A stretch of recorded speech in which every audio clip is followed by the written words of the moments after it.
বনলতার আরেকটি ভিডিওয়ে আপনাদের স্বাগত। শীত আসতে চলেছে, 1 মাস মতো বাকি আছে। আর শীতে আপনার বাগানে যদি গোলাপ গাছ থাকে তো আপনি অবশ্যই চাইবেন যে গোলাপ গাছগুলো যেন ফুলে ভরে থাকে এই শীতকালে।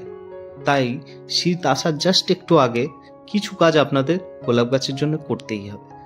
ভিডিওটি শেষ পর্যন্ত দেখুন। যে টিপসগুলো আপনাদের দেবো সেই টিপসগুলো আপনারা যদি ফলো করেন আপনার বাগান অবশ্যই ফুলে ভরে উঠবে এই সারা শীতকাল ধরে। প্রথমে আপনার বাগানের গোলাপ গাছগুলো যদি মাটিতে বসানো থাকে সেক্ষেত্রে মাটিতে হয়ে থাকা গোলাপ গাছের গোড়ার পাশে আগাছাগুলোকে অবশ্যই পরিষ্কার করুন এবং আপনারা একটা কোদাল বা কিছু দিয়ে গাছগুলোকে ভালো করে খুঁড়ে নিন। আর খোঁড়ার সময় লক্ষ্য রাখবেন যেন শেকড় কেটে না যায়। শেকড় কেটে গেলে কিন্তু আপনার গাছ মারাও যেতে পারে।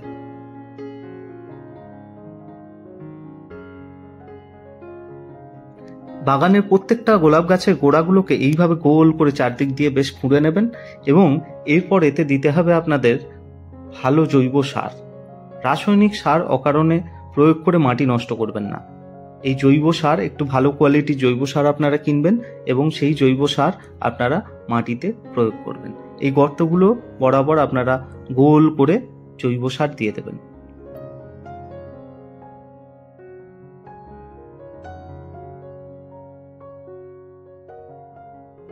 আর জৈব সার বাজার থেকে কেনার সময় লক্ষ্য রাখবেন এই মুহূর্তে বাজারে অনেক রকম জৈব সার বেরিয়েছে।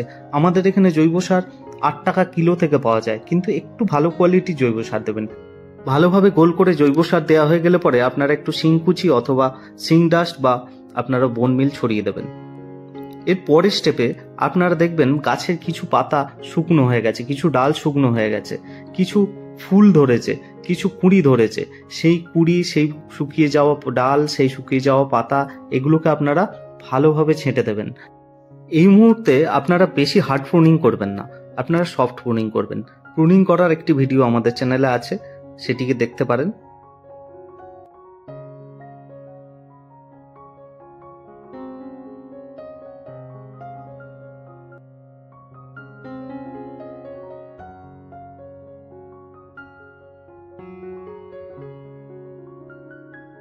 এই সময় গাছে যদি কুঁড়ি থাকে এবং ফুল থাকে, সেই কুঁড়ি এবং ফুল খুব একটা ভালো কোয়ালিটির হয় না। তাই সেই ফুলগুলোকে আপনারা কেটে কাউকে এইভাবে দিতেও পারেন, তারা খুশি হবে।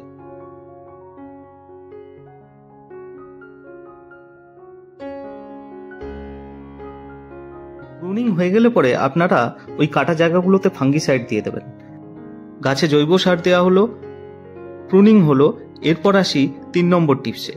এই সময় গাছে বেশ কিছু পোকামাকড়ের উপদ্রব দেখা যায়, সেইগুলো থেকে বাঁচতে আপনাদের কিছু কীটনাশক এবং ফাঙ্গিসাইড অ্যাপ্লাই করতে হবে। এটি হলো মিরাকুলান। এটি গাছের গ্রোথ প্রমোট করে। এটি গোলাপ গাছের জন্য অত্যন্ত কার্যকর।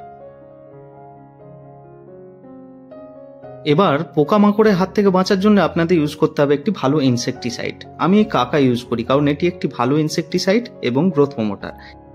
এর সঙ্গে আপনাদের অ্যাপ্লাই করতে হবে একটি ভালো ফাঙ্গিসাইড। আমি সাপ ইউজ করি কারণ এটার দামেও কম, কাজেও বেশ ভালো। কিভাবে ইউজ করা যায় দেখে নিই। এই কাকা আপনারা যদি ইউজ করেন তাহলে আপনাদের 15 থেকে 20 ফোঁটা দিতে হবে 1 লিটার জলে। আর এর সঙ্গেই আপনারা নিয়ে নিতে পারেন সাপ। এই সাপটা একসঙ্গে গুলেই আপনারা ইউজ করুন।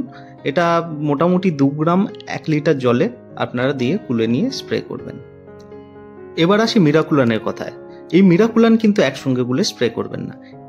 ইনসেকটিসাইড ইউজ করার 7 দিন পর এটি ইউজ করবেন 1 লিটার জলে 10 ফোঁটা হিসেবে। এবার ওই ইনসেকটিসাইড এবং ফাঙ্গিসাইড যেটা আমরা গুলে নিয়েছিলাম সেটিকে ভালোভাবে গাছে স্প্রে করব। আর আমি কাকা বা সাপ ইউজ করেছি বলে আপনাদেরও তাই ইউজ করতে হবে এরকম কোনো মানে নেই। আপনারা বাজার থেকে যে কোনো ইনসেকটিসাইড এবং ভালো ফাঙ্গিসাইড কিনে ইউজ করতে পারেন। এই ইনসেকটিসাইড এবং ফাঙ্গিসাইডের স্প্রেটা আপনারা 15 দিন ছাড়া একবার করবেন।